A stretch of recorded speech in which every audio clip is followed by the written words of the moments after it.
welcome to another episode of Life in the Military Spouses Edition. As we continue on with our Advent themed weeks, so this week is peace. And I thought it was kind of ironic. I feel like it's almost the oxymoron. How do you find peace within a life that can be sometimes chaotic, sometimes anything but peaceful? Just the uncertainty sometimes, the difficulty sometimes. How do we bring peace, find peace, and have peace within a lifestyle that can be a little bit less than peaceful at times? So, Ash, that was what came to my mind immediately when you think of peace and the military lifestyle. What do you think? Do you kind of question that? Do you feel like it's that like oxymoron kind of thing, or do you feel like no, there is peace within this lifestyle? I kind of agree with you. It's so hard because everything is constantly changing in the military, and whether you're moving or your husband's deploying or your husband's returning home, like your peace kind of gets dispeaceful. Is that even a word? Yeah, I mean, it can be today. I don't know if it is, but it can be today. But yeah, so I kind of agree with you. It's almost, yeah, military and peace are kind of an oxymoron for sure. Right? So. I felt like it was almost a laughable topic. I was like, that's funny. But because even when I think there are times where it becomes peaceful, right? And it's just when it becomes peaceful because you've had the reintegration, you've figured it out, you kind of got back to normal, is when you get the duty station move, or you get something to disturb that peace, and you're kind of like, really, I had it together. Yeah. But I think that this is such a prevalent conversation. It's a needed conversation because there can be peace within this very unpeaceful lifestyle that we all live. Mm-hmm. Because I think, at least for me, as I thought about this over the last week, and I've just kind of been, pondering, is that you kind of, or at least I did, I made peace with the concept that my house might not be peaceful. Like, I made peace, and I just kind of accepted, loved, and just gone embrace that chaos a little bit. That my house isn't always going to be perfect, peaceful, joyful. It might not be wonderful all the time. But we're going to do our best as we can to keep the peace in our home. I like that you said that, because it's such a, like, the way I was thinking about it too is like having expectation management on just life, and Yes. and just not just assuming that life is going to be peaceful or Yeah. peace all the time, and just to kind of you have to, I guess what I've learned is it's kind of like creating your own peace. Yeah. And I mean, I guess this could apply not only to military wives or military spouses, but just to, life in general. But just to find the peace and create peace the best that you can, in the understanding that it's not, that life is going to take turns. Mm-hmm. So yeah, I like that you said that. Yeah, like you said, it's that expectation. I think we're the ones who get to define, what does peace look like in my house? Is it the silence? Because when I have a toddler at my house, silence is anything but peaceful. That means that there's probably chaos. Somebody has broken something. There is a destruction. I have lost the minion. We have a problem. Like, it is silence doesn't necessarily equal peace in my life. And that's kind of just as a mom of four, and I know that you know this as a mom of many, you just get into this concept that silence doesn't always mean peace. So I get to define, what does peace look like in my home? Is it laughter and not yelling? Cool. That's peace in my home. Is it all of us sitting in the same room watching a show with each other? That's peace in my home, because at least we're not killing each other. But that's the difference that I think so many of us, we feel like peace has to be this expectation, right? It's butterflies, it's rainbows, it's everybody getting together, all of that kind of a thing.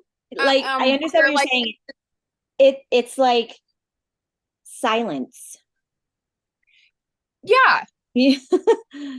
Or I'm- we're all like linked arms and smiles. Like, Yes. I feel like we have such a false idea of what peace can be, or what it looks like, or what it might be, because each one of us has a different version of peace. Like, I don't know, me being away from my kids is just like, I don't know if that's peaceful. That's a little like Chris and I, we were planning this trip where it's like 2 weeks away from the kids. I'm like, that is not peaceful for me. Like, that is mentally a burden and a struggle that I don't know if I'm ready to handle yet. Like, I just don't know if I'm ready for that. But it's okay to say that's not peace to me. Peace to me is embracing this chaos, is living this life of doing it together. And there are going to be moments where it's not peaceful, where there's head butting, and there's yelling, and there's arguments, and there's difficulties. And okay, yes, that is not peace for me. But what, I guess we can start with what is not peaceful. And then that helps us define what is peace to us then. Is it sitting quietly? Is it going, like, I always think like it's sledding. It's watching my girls go sledding together, right? Instead of arguing. It's the playing of two or more of my children playing together. It's me and my husband. We don't even have to talk to each other, and just being in the same room with each other. Mm-hmm. It's having the tough conversations that might seem unpeaceful, but those are the ones that bring peace and bring calm and tranquility. So I feel like we feel like peace has to be everybody linked arm and smiles, when really I think we need to look at it and goes, what peace's definition, like, let's define peace, is joy, is calm, is harmony. In my house, harmony sounds loud. Like, it is loud. There's a kid dancing, somebody's yelling and crying, or there's somebody singing. Like, there's just, my house, peace is loud. Harmony is. I think, it goes back to the expectation of what each individual has for that. Like you're saying, your peace sounds loud. And so in somebody else's house, it's going to look totally different. And so having the expectation of not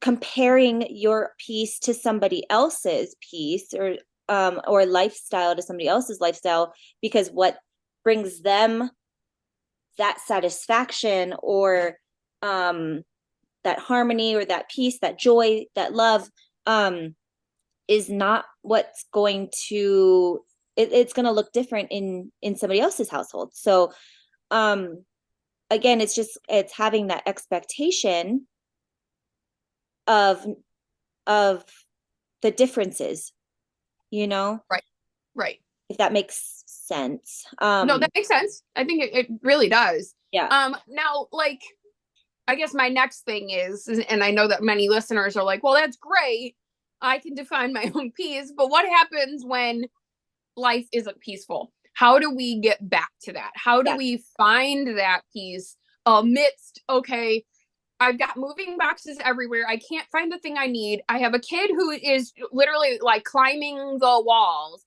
How do I find peace in this moment? Because I'm in the thick of an unpeaceful moment. My husband's trying to transition back in. We've got all these things going. How do I find peace is, I guess, the next question that I want to pose out to both of us. but I'd love to hear your thoughts. How did you, in some of your most unpeaceful moments, find that harmony and that peace and that tranquility? For me, when I look back like on those really stressful times where everything kind of just is in disarray, there's chaos, maybe not even physically or with my kids, but even just mentally. Um, I remember, I remember, I mean, breathing is breathing. I will, period. I'm going to end that Yep. statement. There's so much focus when you just breathe, and it allows you to just, well, like I just said, focus and kind of regain your mindset. And I know I mentioned this last week, of maybe like what's important, what's priority, what is my expectations, all of those things. And so when I stop and breathe, that helps me so much. Another one is honestly a snack and rest. Okay. And I know that sounds silly, but sometimes all we need is a snack. Like just stop, go grab yourself a Pop Tart and go rest for a sec. And that gives you the time to breathe. I was gonna say that is not usually the first thing I think of when I'm like in an unpeaceful moment. That is like No, usually the last thing I do because it, I'm the person that doesn't eat when I'm stressed. So well, yeah, and I get that, but I mean, it's just one of those things. Like I noticed it's like, okay, I am totally flustered and I need to just stop. Like I need to give myself a break. I need to go have something sweet or whatever floats your boat, something salty. I don't know, maybe the combination of sweet and salty, that's a good one. But just something, and that gives endorphins. And yeah, yeah. so I always found out like just okay, a snack. And I've mentioned that to some people and I think they may have taken offense to it because they thought it was a joke, but I'm completely serious. In the moment, in a chaotic moment when there is no peace, like, dude, stop, go have a snack, just chill, you know? And for me, it always helps. For me, it always helps. And I'm able to just pause for a second, feel my body with some energy, whatever that may look like, and it gives me time to breathe and refocus. But it makes sense. Like when, as much as people, and I'm like, I just said, I'm not usually the person to be like, oh, let me stop and eat. Like even this morning, I've been running since the time I woke up. Granted, I woke up a little late, but I've been running since the time that I got up. I barely, like, right before we got on and we started talking was when I first even put anything of food into my stomach because I've been trying to get like here and here and here and here and do this, do that, do this, do that, right? And I'm trying to do all these things. And finally I was like, stop, I need to eat. And and I think it's the distraction is what I think I would want to call it. Maybe it is, I don't want anybody to like emotionally eat because being a nutrition coach, Yes. I'm the first person who's like, please don't emotionally eat. There's so much more work we need to do there. But is the idea of the distraction. So it is breath work. It is eating. It is taking 5 and putting your feet up, even though you know that there's 100 things to do today. And doing all of that. But I think that you're right. It is the distraction. It is sometimes you really do need a drink of water. You do need a food. You do need that thing. And I'm with you 100%. Anytime I ever think about it, and we just had it the other day, Eli cut his finger or something and he's comes down like just sobbing uncontrollably. I mean, he's crying harder than it's bleeding out of his finger. Like his finger is done bleeding kind of a thing. And he is still like just profusely sobbing. And my first response is always going to be, I need you to take a deep breath. Mm-hmm. And even to the point where Maggie will tell him, like, Maggie got it before I even caught it. She went, Eli, you just need to take a deep breath. And it was one of those things that even in the midst of that, because that minute that we take that deep breath, we're going to go ahead and calm the rest of it. And our breath is life. Like it is truly, if you lose breath, you lose life. If you can control your breath, you can control your life. Like you can control everything else. So it's an inward momentum. And then as you're talking, I continued to sit here and I was like, during every stressful thing that I've ever thought of, like in the military of Chris deploying, him coming home, field rotations, where did I always find peace was my faith. And we've talked about this before, but like I think about it and I'm like, I was at church in the moments that, blackouts would happen and I couldn't talk to him. I was sitting in church. Those were the days that I went to church. I purposely went and I sat at the building. Just sat at the building was enough for me. I would throw myself into something so that I could be distracted from that moment of uncertainty, of chaos, right? Even recently, I felt like there's been some turmoil and some difficulties and stress going on. And I immediately I found people that I can turn to. And you were one of them where I was like, I need prayers right now. I need prayers for strength because I know that I can't do this on my own. I need somebody. I need his strength. And faith was a big thing. Always was, always will be. But also finding that breath, finding I don't want to say distraction because I don't want people to like not deal with the difficulties. But there's that moderation of finding the distraction enough for you to calm down and then be able to make the rational decisions, make the choices that will best make this an easier situation instead of acting off of emotions. Because that's what happens when we get unpeaceful and stressed and there's that tension. We're going to act off the tension versus acting off of clear heads. Well, and communication is such a big thing for that as well. And we've said this before, just for marriage in general, like communicate.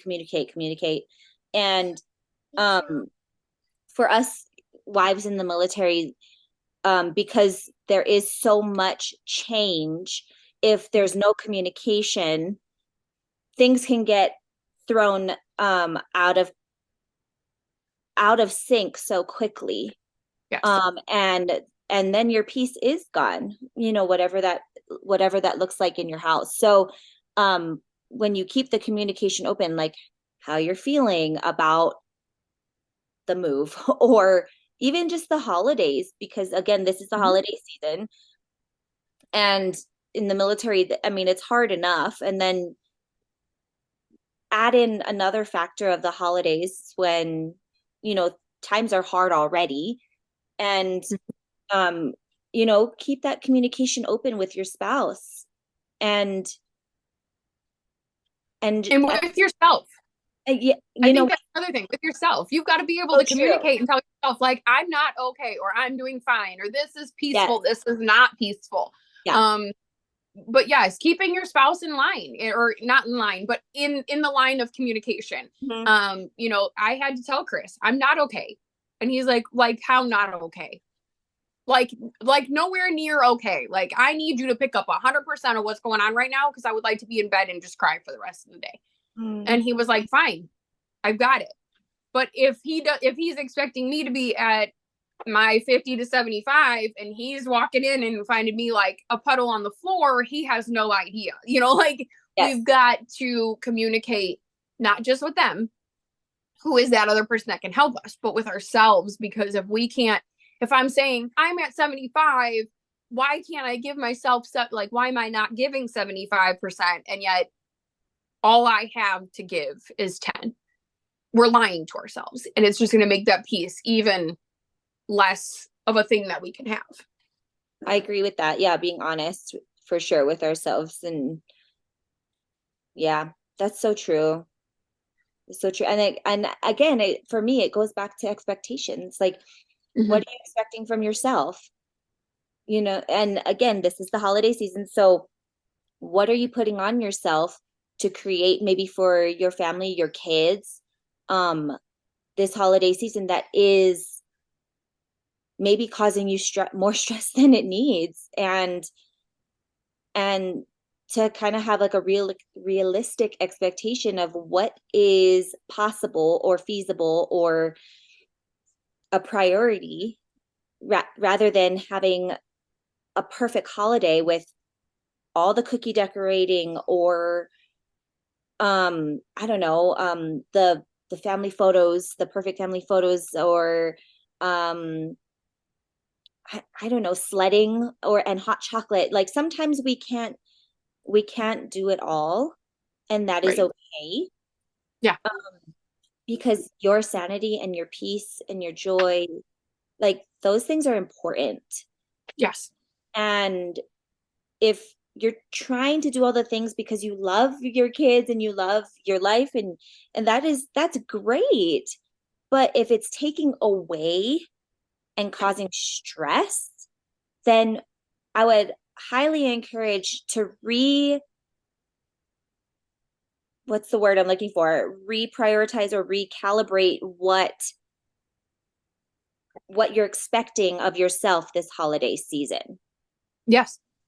And I think setting boundaries, that's one thing that was very, very hard for me to do, because I was like, well, I want to do all these things, which is great. Like, I want to do them in my own house. It's feasible, it's possible, it's going to bring joy and peace to all the things that are in my house. But having to set the boundaries of, no, I cannot make every single family gathering between now and the next 3 weeks because you've got 20 of them and I'm expected at all 20. Yeah.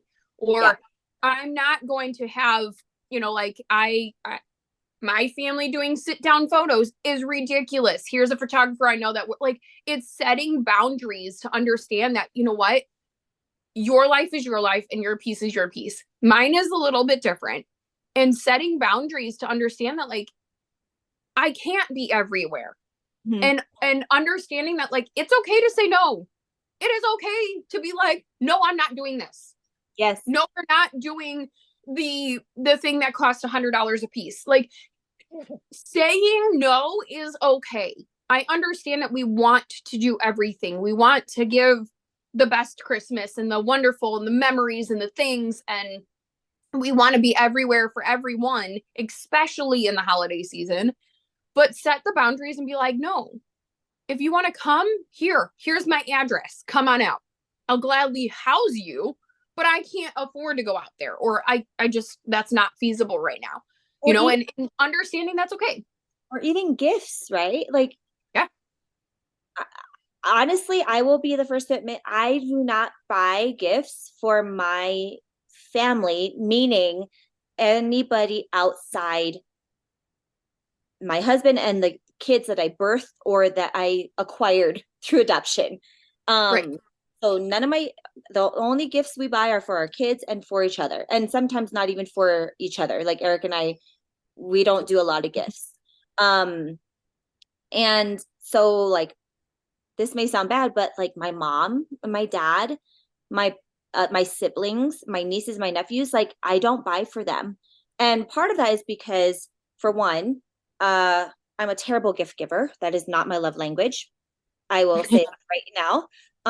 But on top of that, I I was not going to put that expectation on myself to constantly be every year, what should I get for them? What should I don't even I know them and they are family and I love them, but we are not together and I don't know them in that way also to like purchase something for them.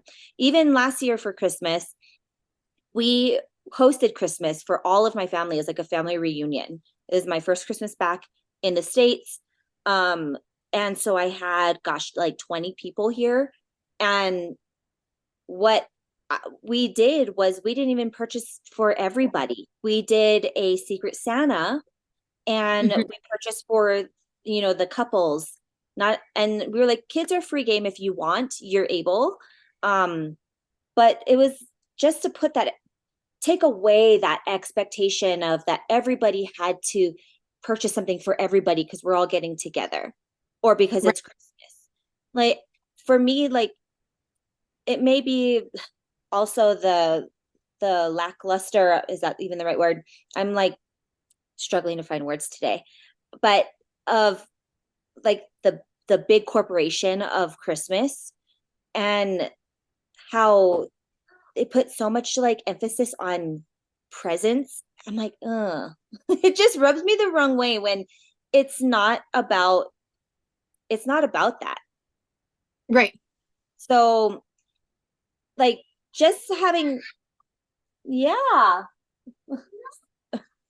Well, hold on one sec. Sorry, my little kid.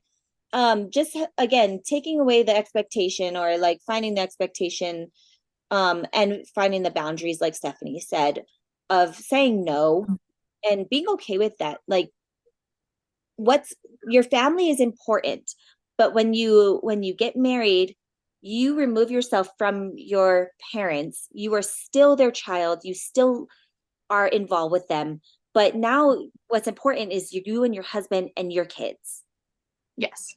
That is the key. I think that is one of the things that I think it can all boil down to is your family is now your spouse and those children that you have. Birth them or not, I don't care how you got them. If they're your children, they're your children and your spouse. That's how I look at it. Because that's been one thing, especially lately, our family has been facing, is we're kind of in this space of our peace is not in happiness right now in this home and in this space of the current area we live. It is not peaceful. And where is peace going to become for us? Like where does peace come for us? And we know that it's out in Colorado. So we're trying to make things happen. We're trying to go and make the things that we know we need to do to make it a possibility. But so many other people are like, please don't go. Why are you going? And debating and questioning and doing. And we're like, stop. We are doing this because this is good for our family. I love you. I appreciate you. Thank you. But my house is more important. And some people have gotten hurt by that. I mean, some people don't like that. They think it's ridiculous. Well, I moved here, or I want this. Okay, great. Then you're more than welcome. But right here, I'm not sacrificing my peace for somebody that doesn't live in my home. Like, plain and simple. I mean, I even we live with my father-in-law. And so we have multi-generational home at our house. And I take into consideration his peace because he is part of this home. He is part of the dynamic that every day lives here. If they don't every day live with you, I'm sorry, but they don't get to have a say in it. And if it doesn't bring you peace, if it doesn't bring your home peace, it's not worth sacrificing. It's not worth, because that's what it is. You're sacrificing your peace for somebody else. You're sacrificing your peace for something else. And it's not worth it. So if Christmas doesn't look as elaborate as Johnny down the block, cool. Because you did what you could for this time frame. Because it's not about, like you're saying, it's not the Christmas season especially, but even birthdays, holidays, all the things. That's not about the present as in the wrapped gift. It is about your presence being there.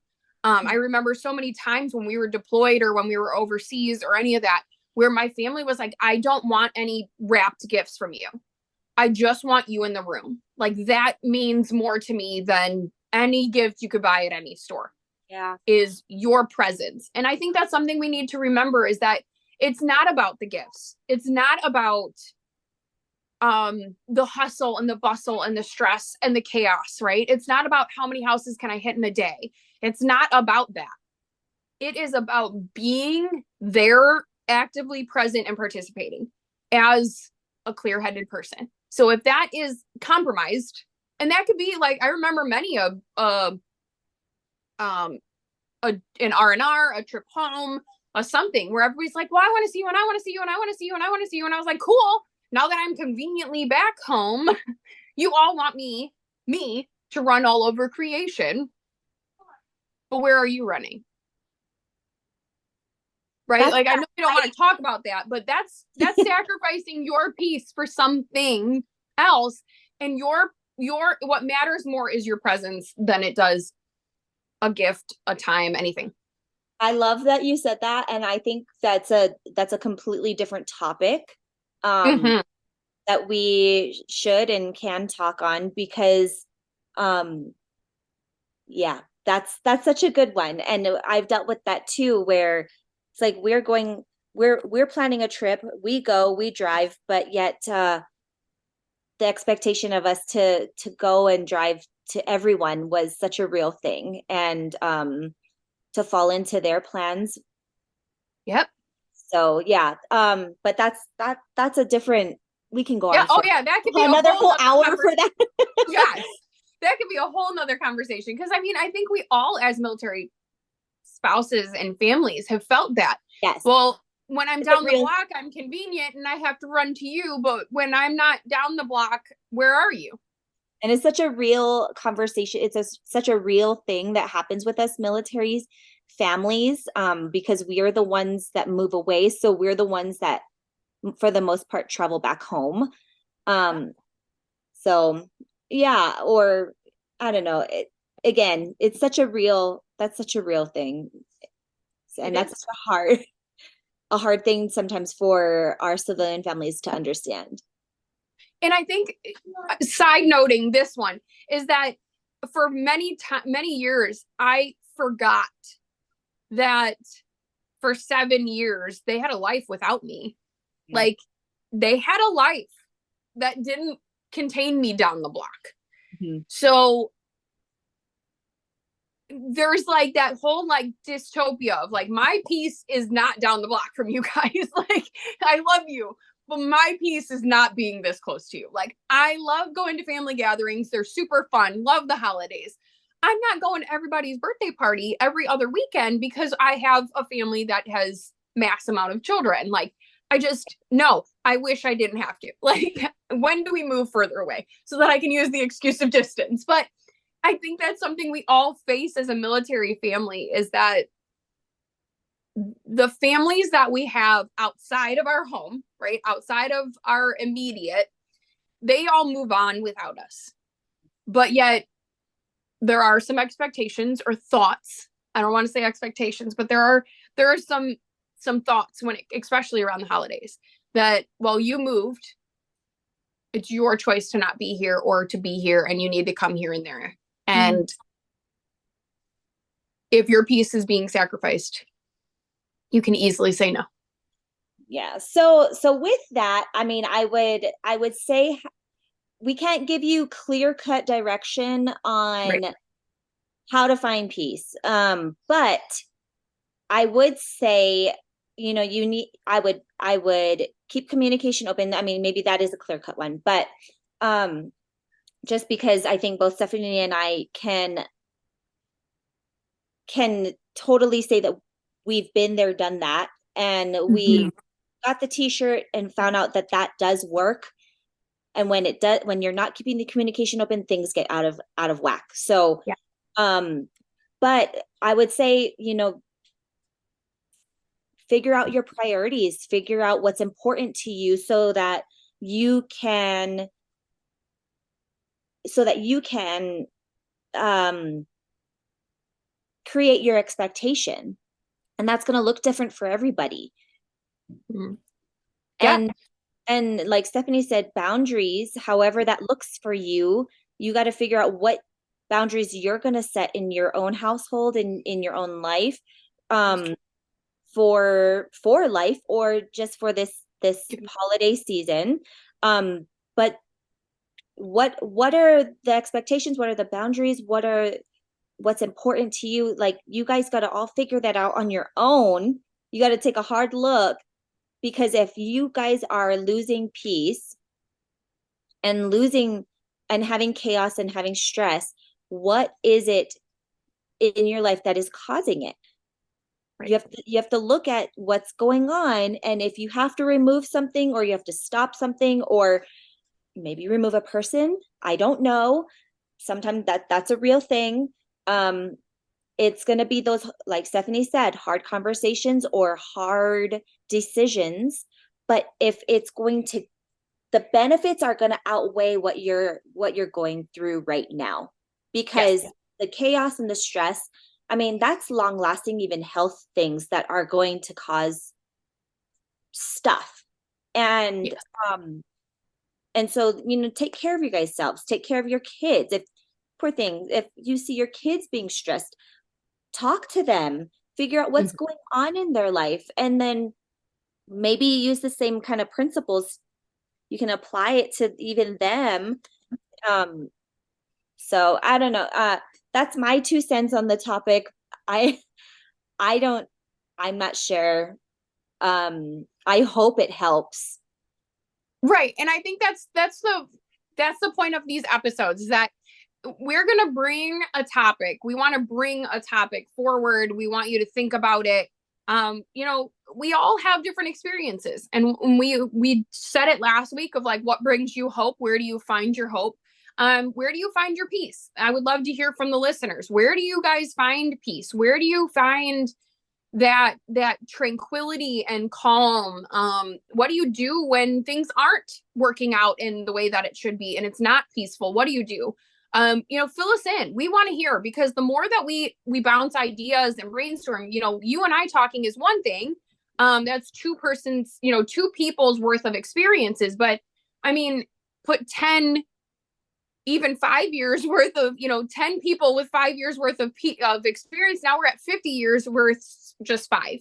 So I encourage you guys, share your thoughts, share how you find that peace. Where do you go?